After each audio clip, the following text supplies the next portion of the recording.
Good evening, and welcome to our webinar series on sustainability, challenges, technologies, and strategies. I'm Rob Fury, Director of Lifelong Learning at WNL. I'll serve as moderator for tonight's opening session. What do we mean by sustainability? It does seem to us useful to begin with the definition of terms. Sustainability is one of the great buzzwords of our time. But like a lot of buzzwords, it seems to elude clear definition. What is it that we are trying to sustain? Our environment, our natural resources, our air quality, the purity of our water, our food supply, the quality of our agricultural soils, the health of the world populations, and the variety and numbers of all species. Well, good, if that is remotely possible. But in a world of constant flux, in which nothing lasts forever, why does it matter that we try to sustain something at some constant, a constant that is in itself hard to define? And if we achieve sustainability, literally our ability to sustain the present supply, who benefits? Who loses out? In trying to preserve the future, are we paying an excessive, even unnecessary price today? You may recognize these questions, for they underlie the current debate over environmental conservation and the larger framework of sustainability. Beyond tonight's overview, in the weeks to come, we will consider the specific challenges, promising new technologies, and global strategies in pursuit of this elusive goal. For each session, we have assembled an expert panel of WNL faculty and alumni as we explore sustainability in the areas of agriculture, fisheries, water, the health of our oceans, energy, and the financial realities of achieving sustainability in the near term and the future. Please keep in mind that our speakers' observations are designed to solicit your thoughts and questions. This webinar is intended as an exchange of views.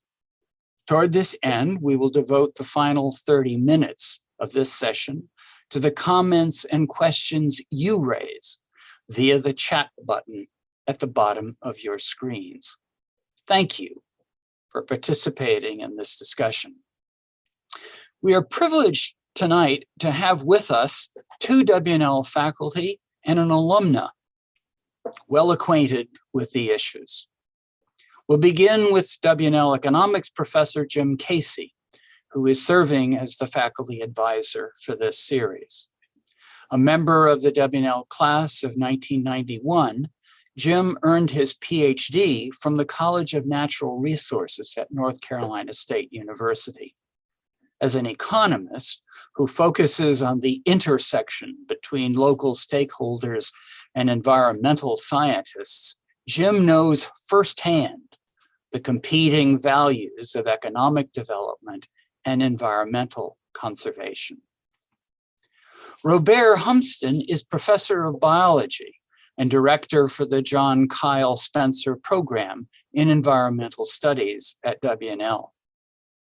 Robert earned his PhD in marine biology and fisheries from the University of Miami's Rosenstiel School of Marine and Atmospheric Science. He will offer some insight on where we are globally in Welcome to the Anthropocene, a global diagnosis. We are especially fortunate to have with us tonight Julianna Keeling, a member of the WNL class of 2019. Julianna is the founder and CEO of Terra Vive, a consumer products company that has produced marine degradable and home compostable products from proprietary materials since 2015. 2015. That means she founded the company while she was still a student. Indeed, she won the university's Earl Bates Prize in Environmental Citizenship. So let's now begin with Professor Casey, who will review the concept of sustainability and provide an introduction to the themes of this webinar. Thank you. Jim? All right, I think I unmuted myself correctly there. Thank you, Rob, for the introduction. It's my pleasure to be here with everyone tonight and to reiterate with what Rob said, to be here with Julianna in particular, and I can't wait to hear about the past couple of years and how she's been doing with her company. So wonderful to be here with you all. So sustainability, I'm going to go ahead and just put my screen up there so you all can see it, and hopefully you can still see my little bobblehead on your screen as well. But sustainability, I'm sure, is a term that you've heard of, but may not be completely clear on exactly what it means. And if that's the case, you're definitely not alone. Often referred to as sustainable development in practice, the concept of sustainable development or sustainability was first introduced by the Brundtland Report in 1987. And since then, and this gets at some of the difficulty of understanding exactly what we mean when we say sustainability or sustainable development, it has been defined in more than 200 different ways since 1987. The simplest way to think about it is that sustainable development is development that meets the needs of the present without compromising the ability of future generations to meet their own needs. Very straightforward and simple definition. And conceptually, I think it would be very difficult to be against sustainability. If you had a reaction to think that, well, I don't want to be sustainable, or I don't think we should practice sustainable development, then I suggest you pose the following question. Do you want to live your life in such a way as to preclude future generations from being able to live the lives that they would like to be able to live? Again, in concept, I think it's very difficult to be against sustainability. However, in practice, I think it becomes much more difficult. Here's what I mean. Does it mean that we need to save things for the future, precluding the use of things for ourselves today? And if so, how do we even know what the future generations will want, or what they will need, or how they will define a good life? For example, do we need to save certain species or particular ecosystems for future generations? What exactly is it that we need to save? And if we save it, what does that mean for consumption today? To paraphrase probably my favorite economist of all time, Nobel Prize winner Robert Solow, sustainability entails a moral obligation to the future. But let's not forget our moral obligations to the present. When people talk about sustainability, I think they mostly think about environmental issues or the environment in general. But it should be noted that the first two goals of the Sustainable Development Goals, and I'm going to switch my screen here, hopefully this will work. The very first two stated goals of the Sustainable Development Goals are the elimination of poverty and zero hunger. Two things that have to do with meeting present needs and wants, and don't suggest anything about the future. And it's really not until we get to goal number 6 where we see something that's directly related to the environment. And although 1 through 5, I think, are indirectly related with environmental conservation, it's really not until 6 and 7 and 8 that we start to see things directly with the environment. So these set of goals laid out by the UN in 2015, they set targets, visionary targets for us to reduce poverty, to protect the environment, and to increase the equality of opportunity for those who may have had less than equal opportunity in the past. And these are what we call the 3 pillars of sustainable development or of sustainability. The three pillars of sustainability are environmental sustainability, economic sustainability, and issues related to social sustainability as well. So I'm going to put my economics cap on here for a minute and just remind you that I am an economist in practice and in training, and that the economic way of thinking forces us to ask some difficult questions about trade-offs we face when trying to balance environmental, social, and economic objectives. Another way that sustainability has been phrased are by the three Ps: people, place, and profits. And sometimes we may face situations where we have to make difficult decisions and face trade-offs. One of our favorite sayings in our discipline is there's no such thing as a free lunch. And it means that we must pay in order to get something. That is, in order to get one thing, we may have to give up something else. But my colleague David Colander at Middlebury College is noted for saying that this is usually true, but maybe sometimes we can snitch a sandwich. I love that saying by David. Is it possible that we could snitch a sandwich? What exactly does that mean, and how does it apply to sustainability? For a second, I'll go back to Robert Solow. If we want to save for the future, then we have to forego consumption today. There is a direct trade-off. I'm paraphrasing from a talk that Solow gave 30 years ago. And I would argue that over that 30 years, we may have figured out how to snitch a few sandwiches. And by snitch a sandwich, I mean, can we find win-win scenarios? Can we find places where it is possible to increase consumption in the present and simultaneously save for the future? And if we can do this, I think this is the first and most important step towards a more sustainable world. Fellow economist John Quiggin at the University of Queensland has asked in an essay that I love to teach in my classes, is the world enough? And by that, he's simply asking three broad questions. First, can we produce enough energy and not destroy the planet? Can we produce enough food and not destroy the planet? Can we eliminate poverty and not destroy the planet? And he suggests that for the first time in human history, we have the capacity to do all of those things and to leave the world in a position where it's better for future generations while simultaneously addressing the needs of the present. And it's not a question of can we do these things, but it's a question of will we do these things? I'd like to ask 6 slightly more specific questions in addition to the 3 broad ones that Professor Quiggin asks in his essay. Number 1, is the rate of conversion of tropical forests sustainable? Second, is the flow of carbon dioxide into the atmosphere sustainable? Third, is the amount of plastic accumulating in the environment sustainable? Fourth, is the warming and changing chemistry of our oceans sustainable? 5, is the flow of soluble nitrogen into freshwater ecosystems sustainable? And lastly, is the rate of species extinction that is currently taking place sustainable? Of course, this list is not exhaustive, but I think it will provide us with a solid framework for the types of things that our panelists will be speaking about today and in the weeks to come. And as Rob already stated, over the next few weeks, we will explore the complexity and importance in answering these questions in theory, and perhaps more importantly, in practice.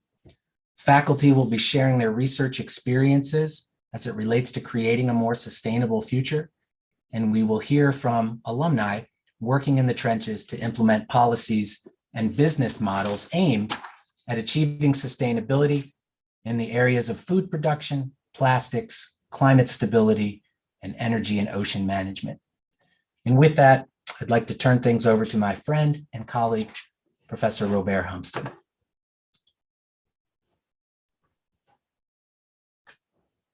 Hi, everyone. Thanks for that, Tim. That was wonderful. It's going to take me just a moment to make sure I can get my screen shared correctly.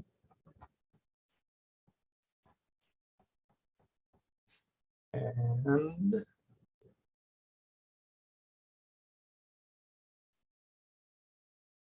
we go.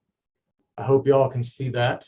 It should be a slide deck, and I'm going to move everybody over here so I can see it. So I was asked today to give a talk called "Welcome to the Anthropocene," and I guess the first thing we need to do then is we need to define what the Anthropocene is, and that actually is a little bit more difficult than you might imagine.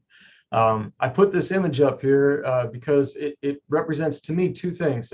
First and foremost, it's a beautiful representation of the long history of our Earth, and just how many billions of years, 4.5 to be exact, preceded this point in time that we find ourselves at, and more importantly, just how small a piece in time our history and our presence on this Earth actually entails. So I'm going to mark two places along here. As you might be able to see, and I don't know if you can see my cursor as it sort of moves along the slide, but the geologists had a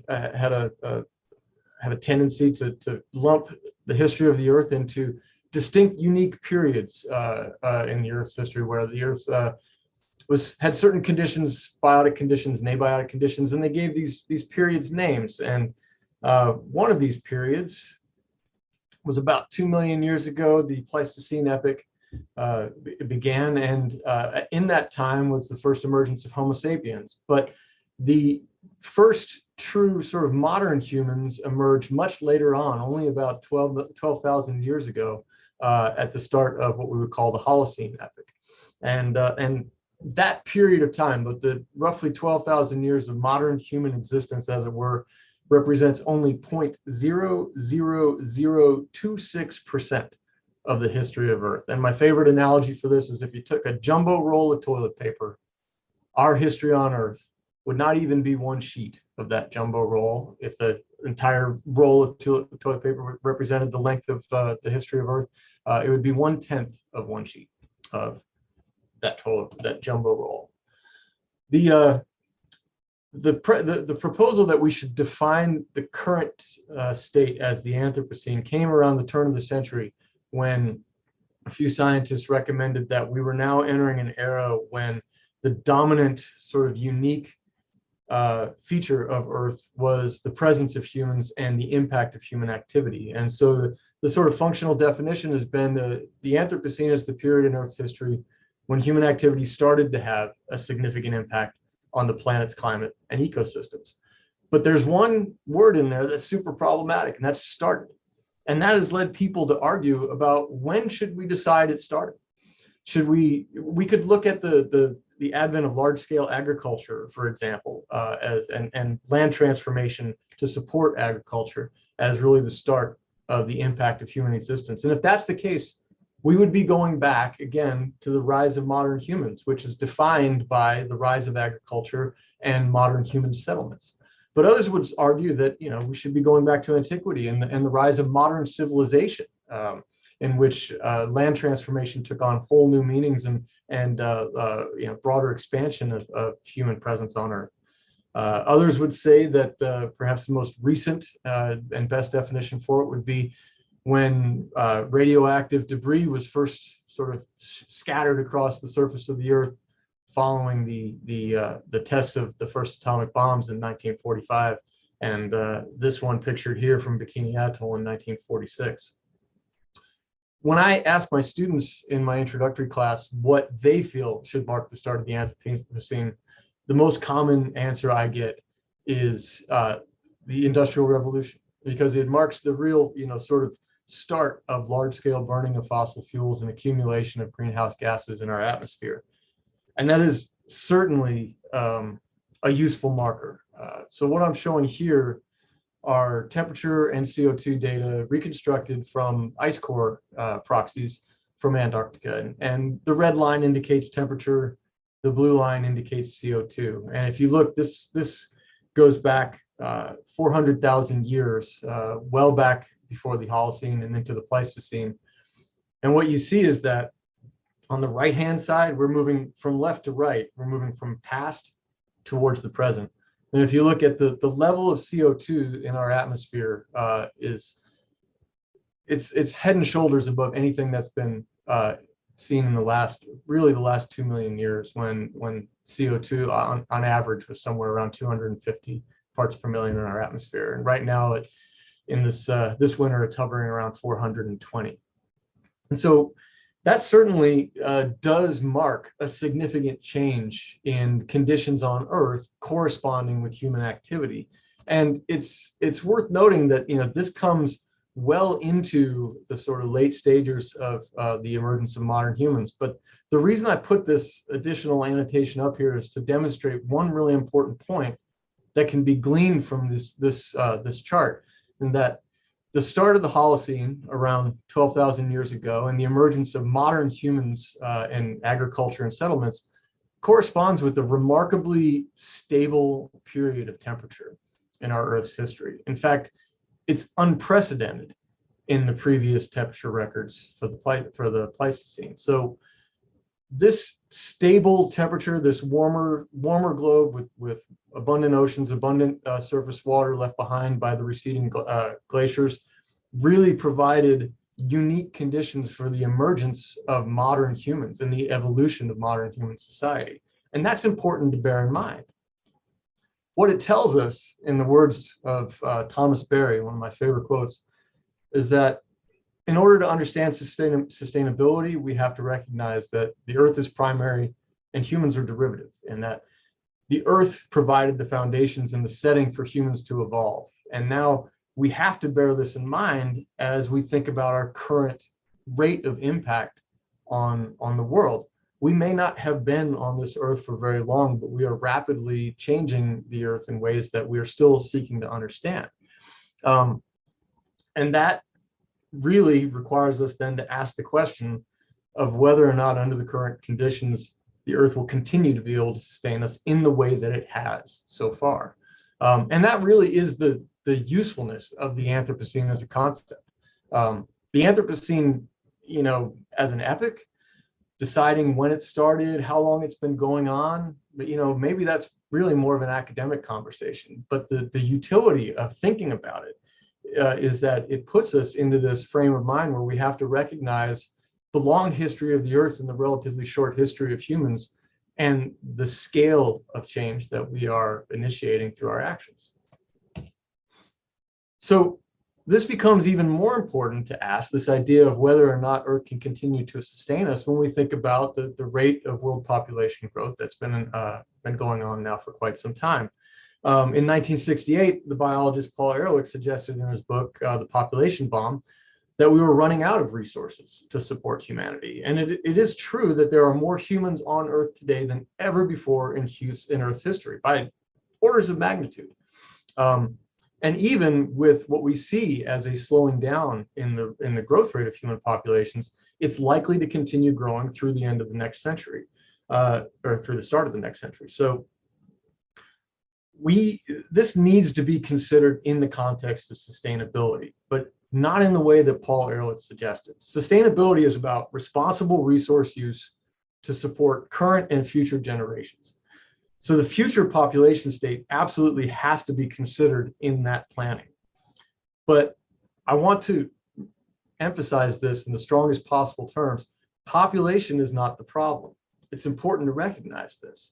Consumption is the issue, as population resource demands must be met by the biocapacity of Earth to support those demands. So overpopulation is not the issue we need to contend with, but instead what we need to contend with is the issue of overconsumption. This series of graphs here is actually from the textbook that I use in my environmental science class here on campus by Friedman and Relia. And I noticed earlier there was a comment asked if images and resources that are being shared here will be made available. I'm happy to point anybody towards the resources that I used in these slides, just so you know.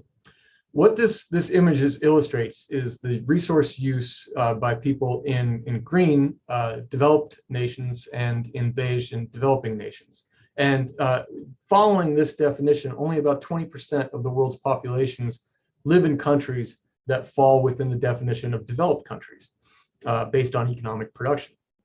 But this 20%, as you can see from these graphs, consumes a disproportionate amount of Earth's resources. And this suggests that the onus for responsible resource use lies with those whose per capita consumption is disproportionately higher than the rest of the world. And this pattern of per capita consumption correlating with economic development is consistent across resources, whether we're looking at resources consumed, such as oil consumption, or whether we're looking at the waste produced through resource consumption, such as plastic waste here. So one way that's useful to look at this is the ecological footprint, which is a concept that was suggested in 1992, actually as a PhD dissertation by a scientist named Mathis Wackernagel, who was working at the University of British Columbia. And he and his advisor Rees put together and published the concept of the ecological footprint, which seeks to quantify the per capita resource consumption of a country and then convert that to the amount of land area required to sustainably support that level of annual consumption. And this is what we would call the biocapacity of the Earth's land area and ocean area to support consumption. And so the key here is that it takes this and it puts it into a familiar metric, that is area of land and ocean required to sustain the consumption of natural resources. And what we see when we look at the current situation is that our consumption exceeds Earth's total biocapacity. That is, its capacity to sustain that level of resource use. If we look at the per capita consumption on average across the global ecological footprint is equivalent to roughly the consumption rate required, where 1.7 Earths would be required to sustain it. And just to emphasize again this correspondence between resource use and development status and economic development, this 1.7 Earths is the global average, which basically is using or is allowing the lower rates of consumption to balance out higher rates of consumption in different countries. If all of the world matched the US per capita consumption rate, we would actually need 5 Earths to support sustainably that level of consumption across the globe.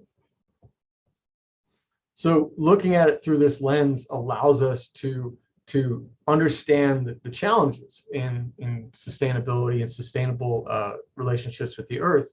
And thus the challenge is to try to find sustainable alternatives to the current pattern of resource consumption.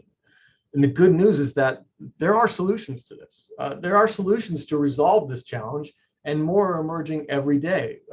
Some solutions are technological, such as renewable energy alternatives that can reduce our reliance on non-renewable resources and still support large levels or high levels of energy generation and consumption. But technological advances alone are not a solution, because technological solutions have to fit within the complex system of human-environment relationships. And human-environment relationships are not defined by consumption or by economics alone, but rather through relationships with place, with culture, with values, as well as the socioeconomics and political structures of society. We can look around the world and we can see lots of examples of solutions that work. But what works in one place may not be perfectly transferable elsewhere. And I wish I could tell you that there were simple solutions and that there was, a solution that's easily transferable between different contexts. But the reality is that there are no silver bullets. And I love that analogy because I don't know if, silver bullets goes back a long way. It's just as a concept, werewolves, lone rangers, stuff like that. There was once a scientist who actually sought to determine whether or not silver bullets were any good. They didn't shoot any better than lead bullets. And so we don't want to be relying on silver bullets as a metaphor or realistically. That's an important point. All right. So what I'm happy to say is that there's so much happening in Washington Lee to contribute to environmental progress. And I'm happy to be sharing this with you. I'm excited to be sharing this with you in this webinar. This webinar series highlights so much of what is going on here, and it's very diverse. I'm very proud to say that WNL's faculty, students, and alumni are making contributions to a more sustainable future on many, many fronts. First and foremost, at the university, There's a mission to foster engaged citizenship and especially environmental citizenship. And this comes through in the co-curricular programming at work here at the university, whether it be the Office of Sustainability that provides students with opportunities to engage in university initiatives as well as local community progress, or the Mud Center's annual speaker series, which this year is focusing on daily ethics and how individual choices inform and influence the world around us. And this is especially important in an environmental context. There are also many examples of on-the-ground work by faculty through their research. Two professors that you'll hear from later in this series, Bill Hamilton and Lisa Greer, they're both contributing to conservation science through their research. Bill with grassland ecology and Lisa Greer with coral reef preservation. And by giving students the opportunity to work closely with them, students have a chance to build their own skills and then prepare themselves to make immediate contributions of their own when they leave the university. And this is exemplified by last year's graduate, Katie Hensler here that I've got pictured on the right-hand side of the slide, who was awarded a Fulbright grant last year and is currently studying the ecology of endangered fan mussels in Spain that are threatened by invasive species and climate change. Environmental economics is an area that's been well represented at this university for a long time. And it's probably one of the things that made this university in the early stages of its environmental studies program very unique and uniquely strong. It's best exemplified in the work by folks like Jim Casey, who works on, you heard from earlier, works on coastal resources and the nexus of economics and science. Jim Kahn, who's been working on fisheries management in Brazil for decades now, and other professors at the university and the students that work with them. Some interesting emerging areas of emphasis include an emphasis on sustainable commerce and social enterprise, with work by professors Megan Hess and Drew Hess pictured here, inspiring our students to seek opportunities in this area after graduation. And I'm highlighting one particular graduate from last year here, Chris Watt, who was another Fulbright scholar from last year's graduating class, who's working with an organization to assess how angling tourism can better support the local and indigenous communities in the remote destinations that these outfitters are starting to expand into. So basically working to really strive for, assess, and hit to the best possible way that triple bottom line of economic benefits, environmental benefits, and social benefits as well. And because I don't want to take up too much more time, and because it doesn't necessarily lend itself as well to pretty pictures, I'm just going to take a moment to say that there are a lot going on in other significant areas of emphasis, including environmental policy and environmental justice, and as well as the human dimensions of sustainability, such as the emerging interdisciplinary field of environmental humanities. And work at W&L in this area reaches into archaeology and anthropology, philosophy and ethics, communications, and even the fine arts. So the good news that I'm here to share is that progress and solutions are at hand, but progress will require change. But back to the words of Thomas Berry, seeking to discover the way that we can live sustainably with our Earth is the great work of humanity. Thomas Berry's work in the Ecozoic area, and the title of his book, The Great Work, explains this in wonderful detail, and it's a wonderful read that I can highly recommend. If you can't tell from the energy I bring when I'm talking about this stuff, I am proud and excited to work in a place with such amazing colleagues, amazing students, where there's so much talent and energy focused around environmental progress in real and tangible ways. We, especially in the environmental program, but across the university as a whole, are seeking to prepare our students to be engaged environmental citizens with a desire to contribute to solutions at levels from local to global. And I'm very proud to say that it is working. It was working long before I got here, and it is continuing to work today. And there's this generation of new leaders emerging that are charting the path forward for the rest of us. And you'll see several examples of alumni from W&L in this webinar series. And I'm happy to yield the floor to the first one in this series, Julianna, who I was fortunate to see while she was here at this university. and have just been amazed at the things that she's accomplished while she was here and in the time since. So Julianna, I'm going to stop my screen show and my yapping here, and I'm going to turn it over to you. Thank you so much, Professor Humston, and Rob, Ruth, and Alexis for putting on such a wonderful webinar. And thank you so much, Professor Humston and Professor Casey, for everything you taught me during my time at Washington and Lee. It definitely has positively contributed to where I am today. So first of all, hi, everyone. My name is Julianna Keeling. I am the founder and CEO of a company called Terra Vive, which I'll be talking about in a little bit. But first, I figured I would give a little bit of an introduction on myself, some background on how I got here, how the idea was concepted, what we do, and what that means from my angle of it in the sustainability world. So I was born and raised in Richmond, Virginia, went to public school K through 12. And then I was fortunate enough to receive the Johnson Scholarship from Washington and Lee, which really, I think, afforded me the opportunity to really follow my passion and do something that I really wanted to do. So went to Washington and Lee, and then also had the opportunity to take a gap year in between my first and second years at Washington and Lee, where I went to San Francisco and really saw the startup culture, how companies were really incepted, how you could bring an idea from 0 and go to 100. So I saw that at work, and I thought that was just a really, really, really interesting concept. And so I actually linked up with some Washington and Lee alums there, and started the business, and then just started putting prototypes together, started to see how you could actually use sustainable materials to create better solutions for single-use products. So taking a step back, I've always had the idea for Terra Vive, actually ever since I was in high school. The concept behind Terra Vive is Terra means earth in Latin and Vive means life. So the concept is that the earth can sustain itself. And what we do is we manufacture a variety of different single-use products or consumables that have the ability to look and perform like regular plastic, but break down like an orange peel or a leaf. Now, like Professor Humston said, there is truly no silver bullet when it comes to technological solutions. It would be great in an ideal world. It would be great if everybody, used reusable everything and never threw anything away and nobody ever littered.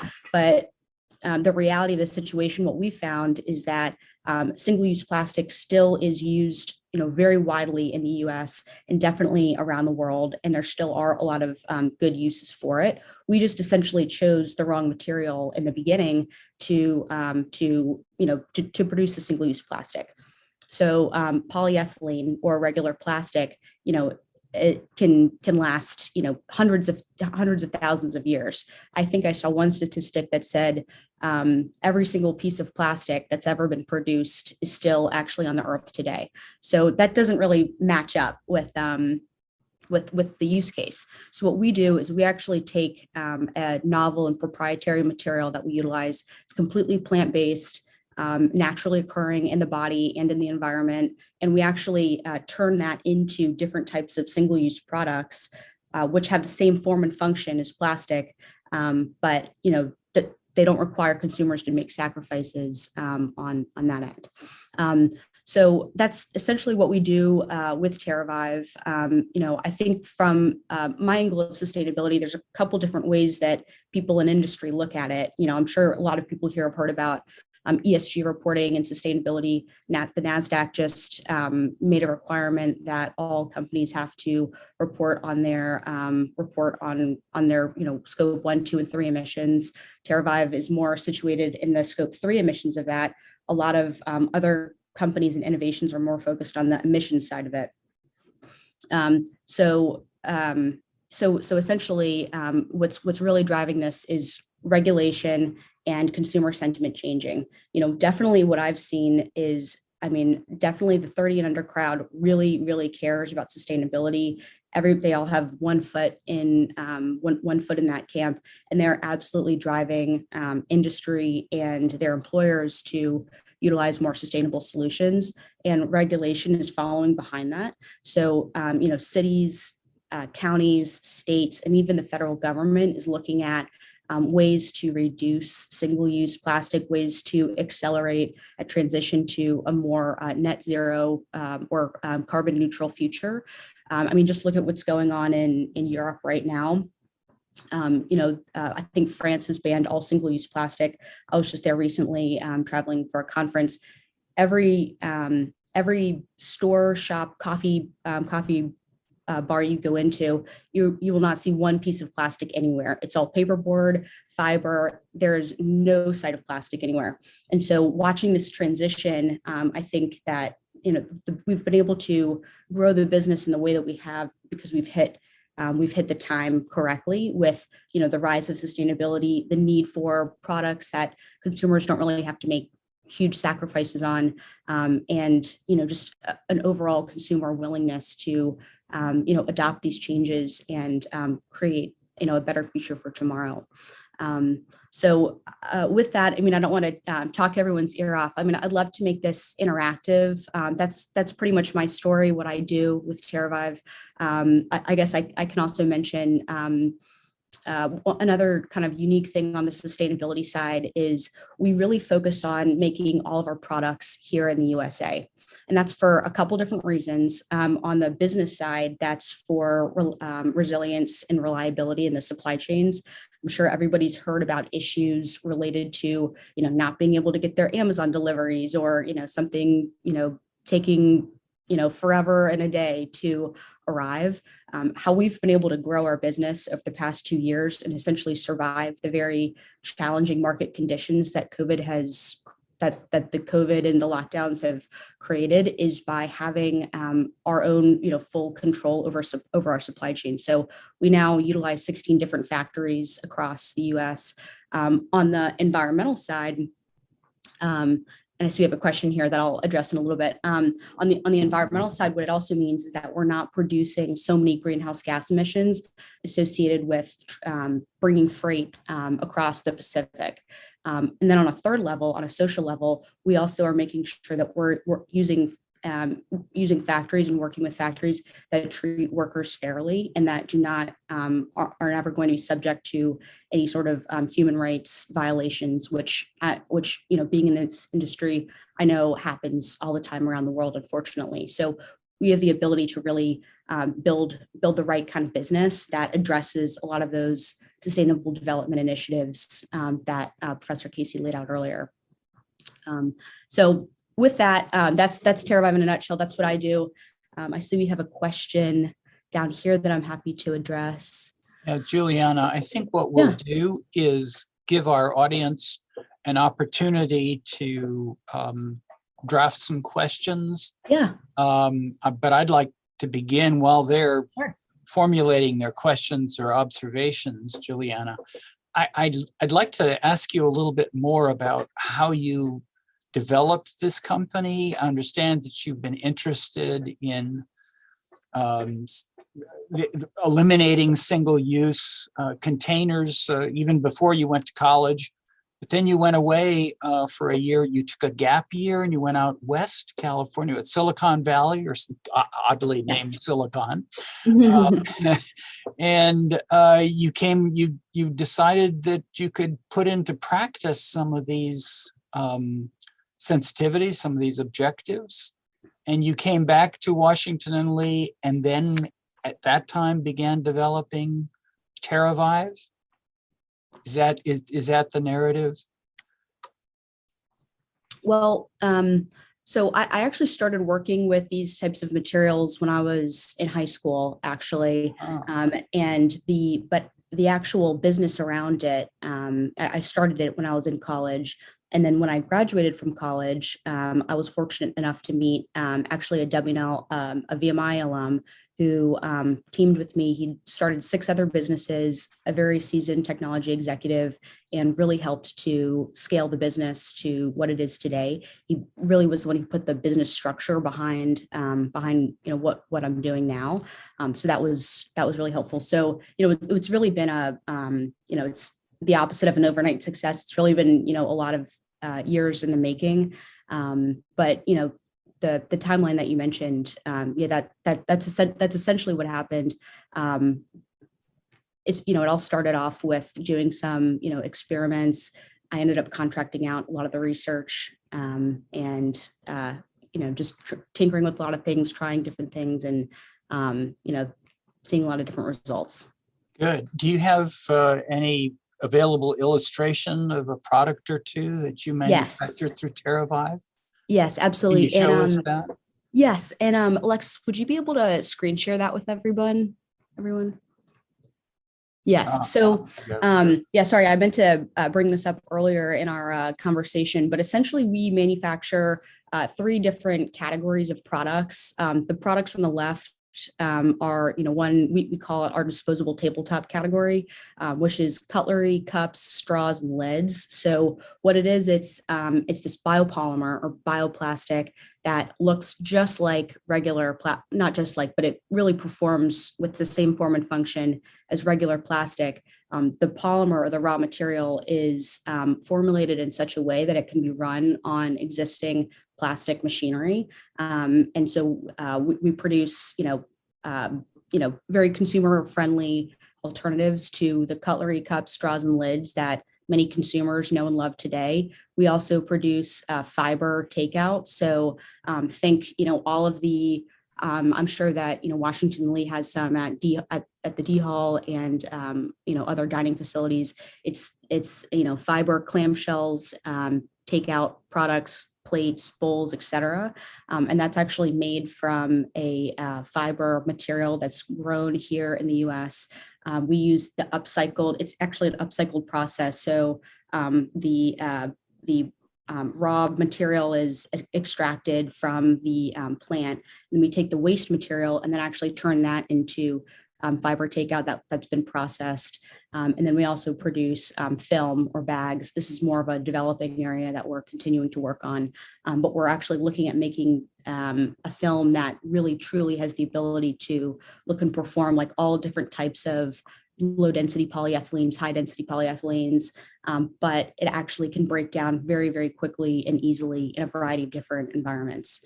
And when I say break down, I don't just mean dissolve. I mean truly break down back into carbon dioxide, oxygen, and biomass. Okay, that's exciting. Thank you very much, Julianne, for showing us that. Helping me now, folks, with the questions will be my colleague in lifelong learning, Ruth Candler.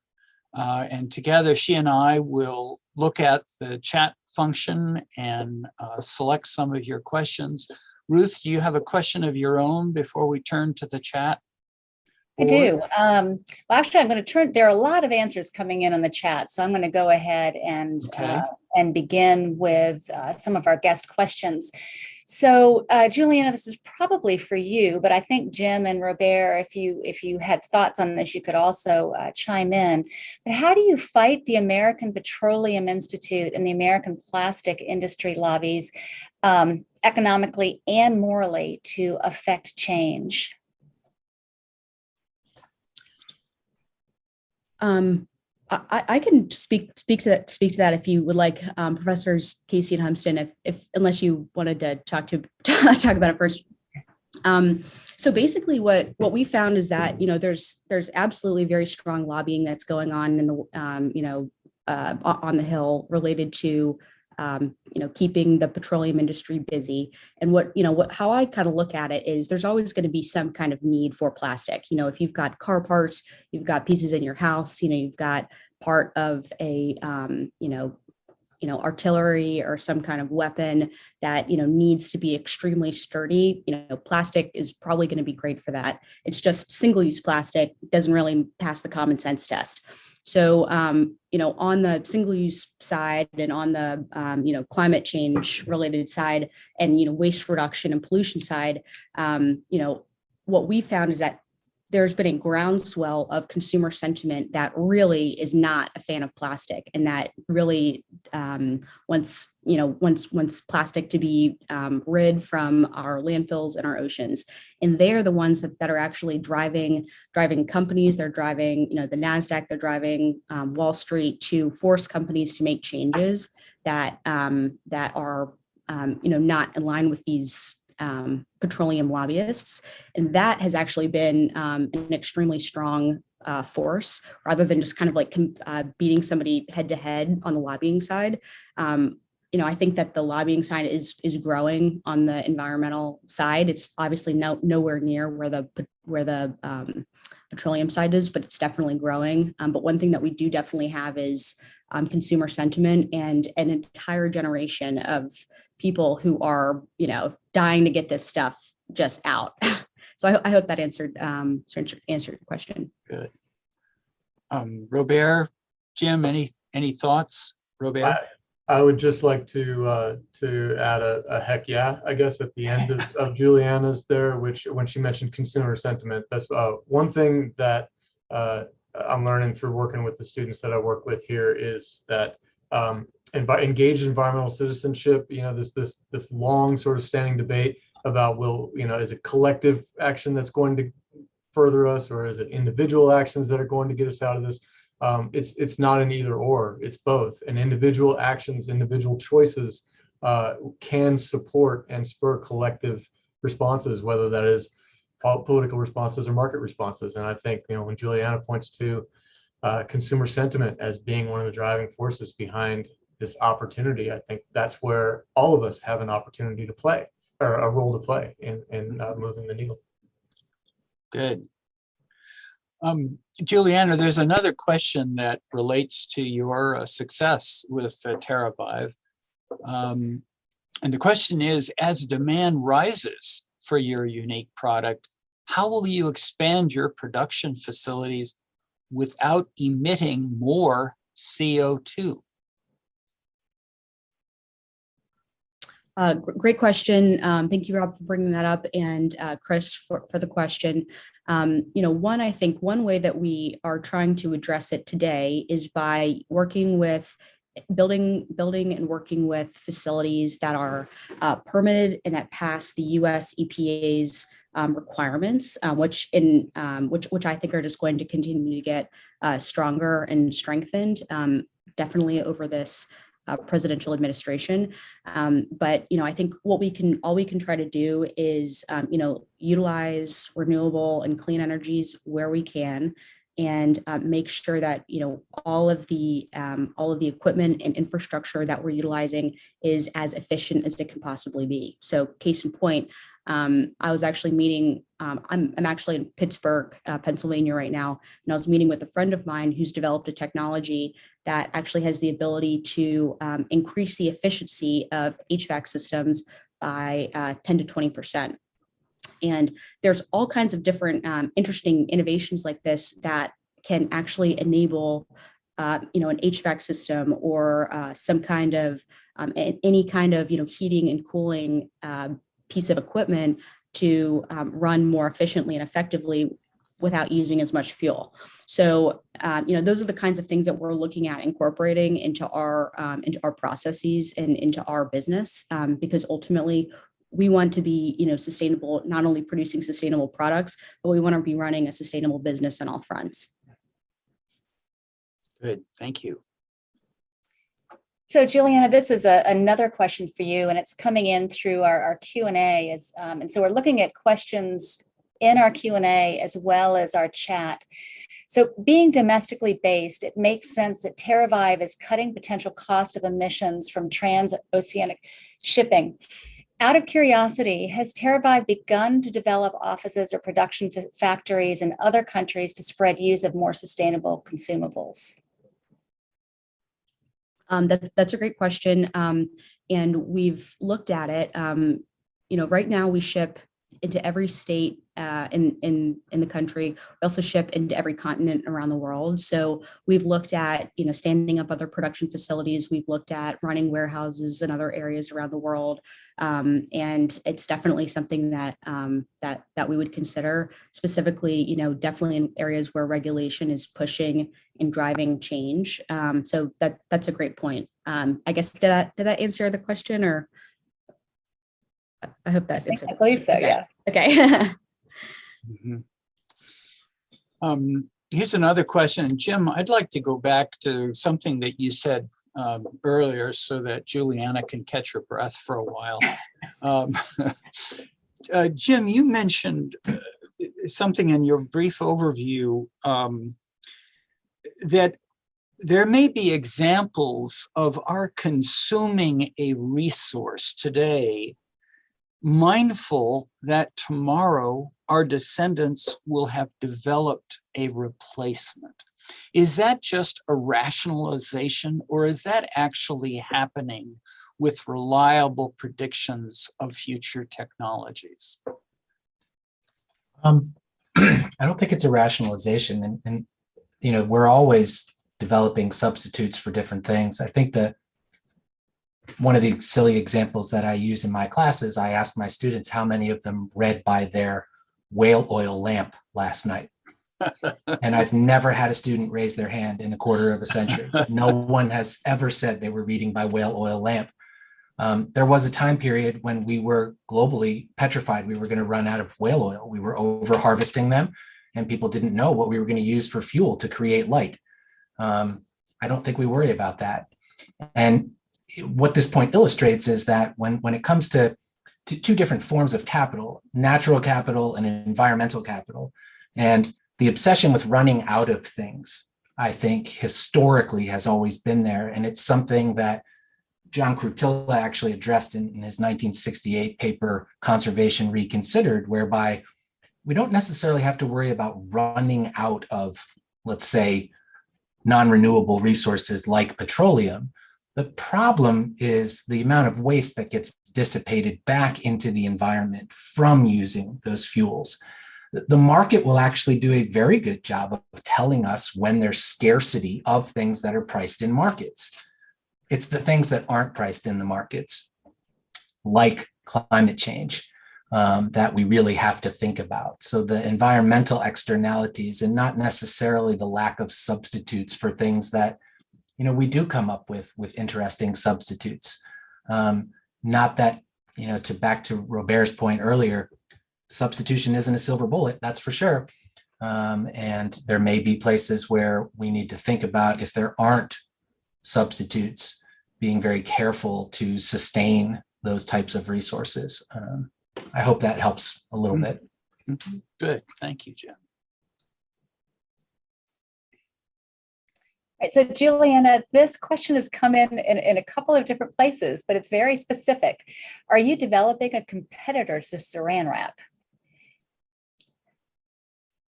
That's a good one. We have a pretty robust R&D team working on a variety of different solutions across the board. But yes, we actually are looking at that. We have developed something very similar to a Saran wrap. I'll tell you, the only reason that we haven't fully commercialized it yet is because there's still, you know, to Professor Casey's point, it has to be the right product and it has to make sense for consumers. But if it's not priced the right way, you can forget about it, essentially. So, you know, the issue is that film is so incredibly inexpensive in the US. I mean, you get like a film of Saran wrap from the store and it's a couple bucks. You know, there's a variety of different things that have contributed to that extremely low cost for that Saran wrap.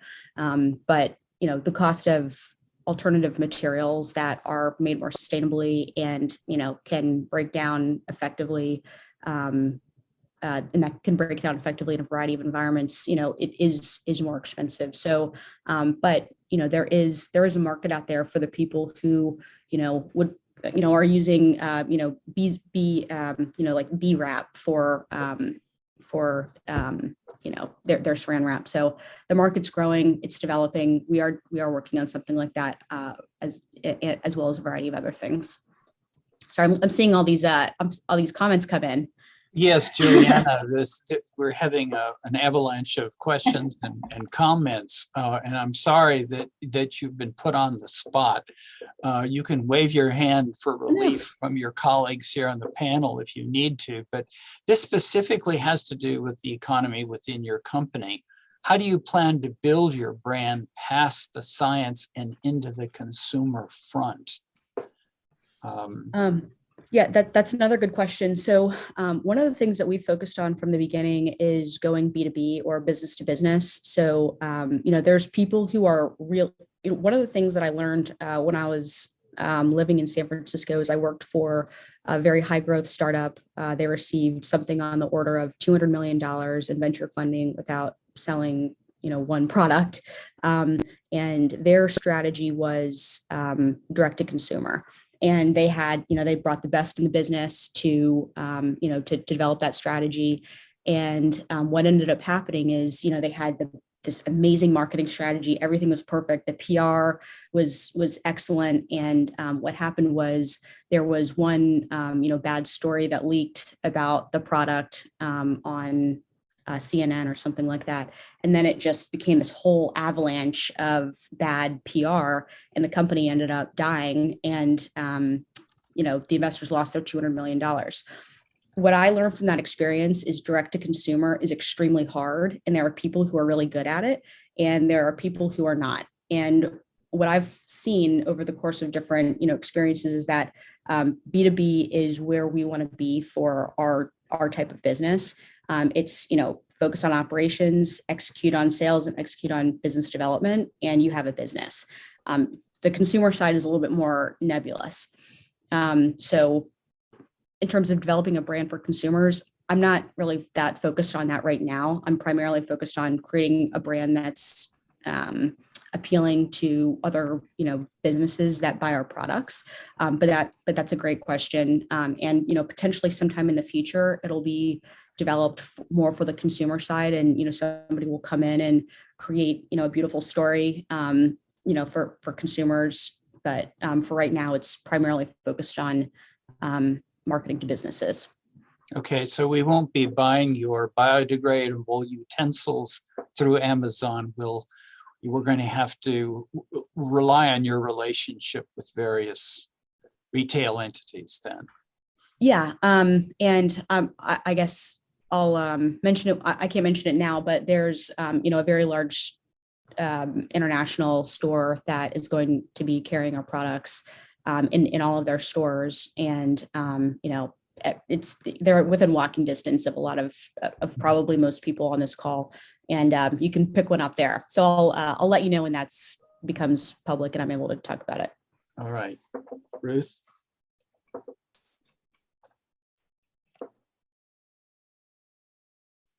So, Julianna, I'm sorry, this this one's for you again. And this goes back to talking about just the different generational attitudes. But despite the support you've seen from the under 30 crowd, what obstacles have you seen from the less sustainably inclined crowd? I guess I just said under 30 crowd because that's a lot of the people who I've been around. But I think that there are a lot of people can get behind the concept of sustainability, no matter what side. One of the things that we always talk about, with Terra Vive is that we always try to stay directly down the middle, not politically, not to the right, not to the left, stay, directly down the center, and don't alienate, any customer essentially. So, what we found is that there's ways to appeal to multiple different types of people. So if somebody's not, their eyes aren't lighting up when, you talk about, protecting the earth, combating climate change, et cetera, we talk about, the fact that we're building manufacturing facilities here in the US, we're creating American jobs, and we are strengthening and creating resilience in local communities by strengthening their economy, by bringing technical jobs to a region. So that's how we balance that. Jim and Robert, here's a question, a tough question regarding educating our society. Andrew Boyd asks, what do you say to the guy who did not graduate from high school, who throws his trash out on the 7-Eleven parking lot while lighting his cigarette? Not being an elitist, he says, but W&L students get it. How do you persuade the guy that is the guy without a high school education, that he should care about the environment? What's going on educationally in our society? I'll happily yield to Jim after a couple of quick comments, but first I'd offer that there are plenty of people that graduated from high school and college that I see throwing their garbage on the sidewalks and their cigarette butts out and stuff like that. So it is not necessarily just the concern of the wealthy or those that can afford to care about it.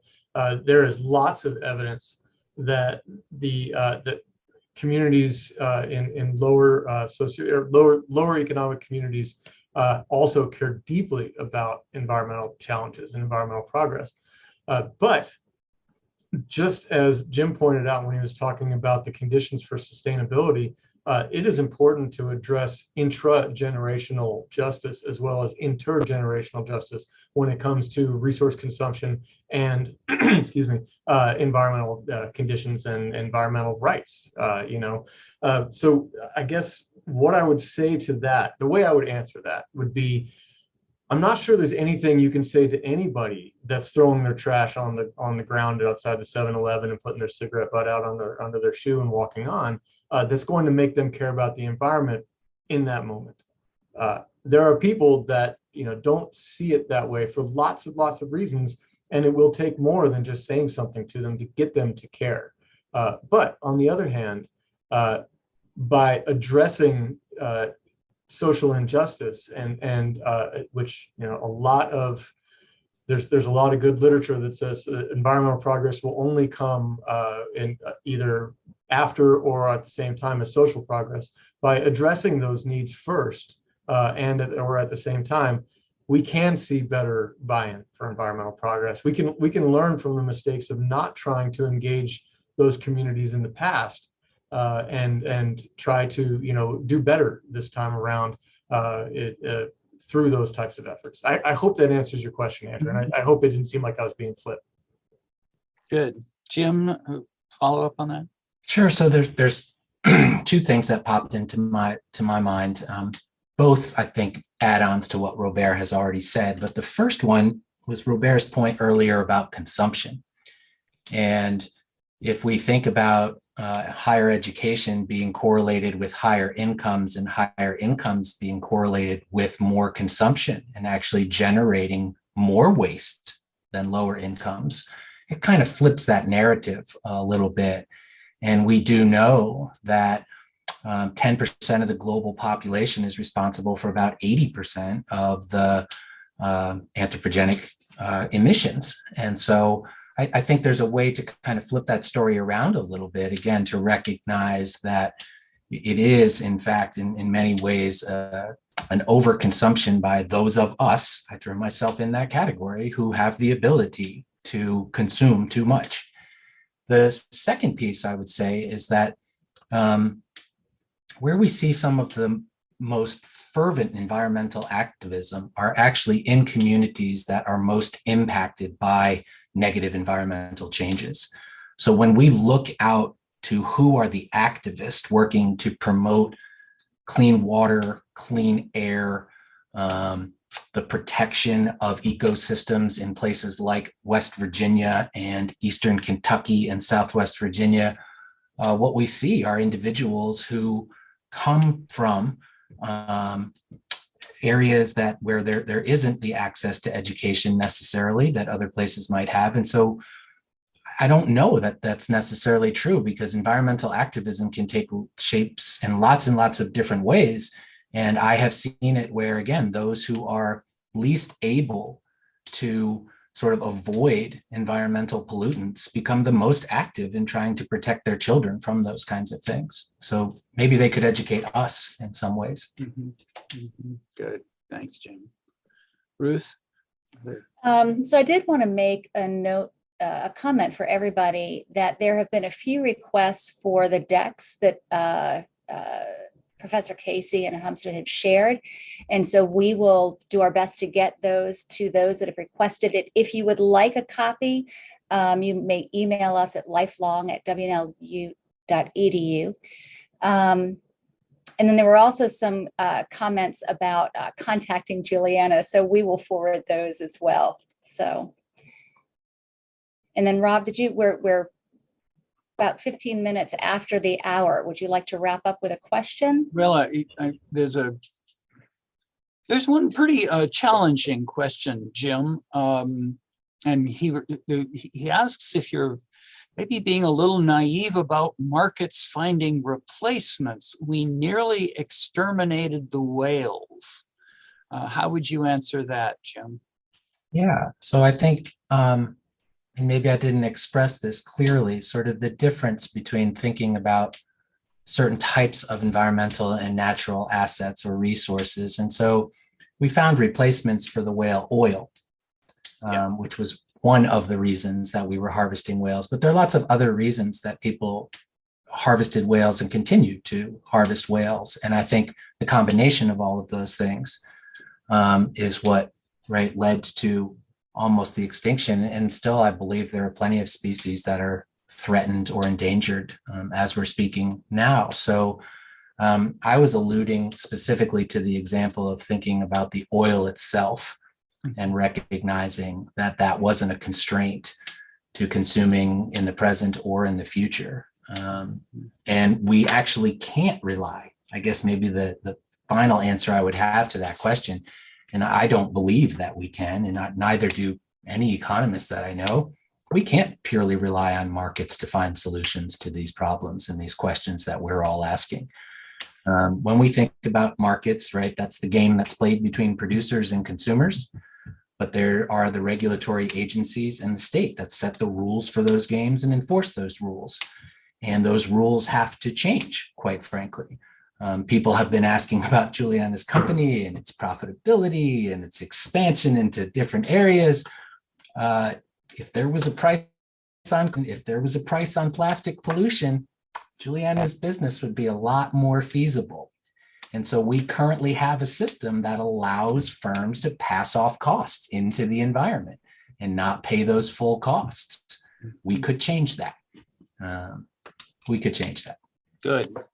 Well, that is definitely a question and a topic that will come up in subsequent installments of this webinar, particularly as we go into the financial realities later in the program. But let me take this time now to thank our presenters, Jim Casey, Robert Humston, and Julianna Keeling, and my colleagues in alumni engagement, Ruth Candler and Alexis LaBerge, for their assistance with this evening. And thank you, ladies and gentlemen, for being with us this evening. We trust that you found the discussion of sustainability both engaging and enlightening in this first installment. Our next session is entitled Food, Farm, and Fisheries, and that will occur next Monday evening, February 7th, again at 7 p.m. Remember that each session in this series requires a separate registration. You will be reminded of the session and the speakers later this week via email.